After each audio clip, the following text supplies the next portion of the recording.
தமிழ்நாடு அரசு ஒவ்வொரு குடும்பத்திடமும் கேட்கிறது, உங்க கனவை சொல்லுங்க. தமிழ்நாடு அரசின் வரலாற்று சிறப்புமிக்க முன்னெடுப்பு. நாகை மாவட்டத்தில் பெய்து வரும் கனமழை காரணமாக கீழையூர் ஒன்றியத்திற்கு உட்பட்ட பகுதிகளில் 2000 ஏக்கரில் பயிரிடப்பட்டுள்ள இளம் தாளடி நெற்பயிர்கள் மழைநீரில் மூழ்கியதால் விவசாயிகள் கவலையடைந்துள்ளனர். இதுகுறித்த மேலும் விவரங்களோடு இணைகிறார் செய்தியாளர் லெனின். வணக்கம் லெனின், விவரங்கள்.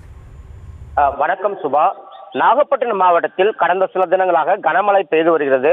இதனால் கீழையூர் ஒன்றியத்திற்கு உட்பட்ட திருப்பூண்டி, கீழப்படாகை, காரப்படாகை, மகிழி உள்ளிட்ட கிராமங்களில் சாகுபடி செய்யப்பட்டுள்ள இளம் தாளடி நெற்பயிர்கள் மழைநீரில் மூழ்கி உள்ளது.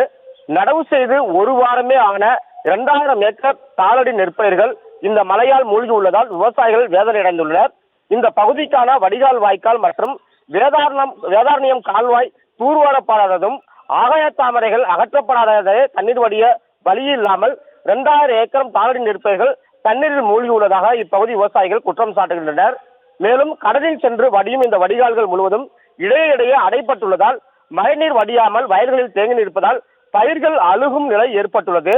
சென்ற முறை பெய்த கனமழையால் சம்பா பயிர்கள் பாதிக்கப்பட்டு தற்போது மறுசாகுபடி செய்யப்பட்ட நிலையில் ஏக்கருக்கு 25,000 வரை செலவு செய்திருக்கும் விவசாயிகள் வயல்களில் மழைநீர் சூழ்ந்துள்ளதால் பெரும் நஷ்டத்துக்கு ஏற்படுவதாக விவசாயிகள் வேதனை தெரிவிக்கின்றனர்.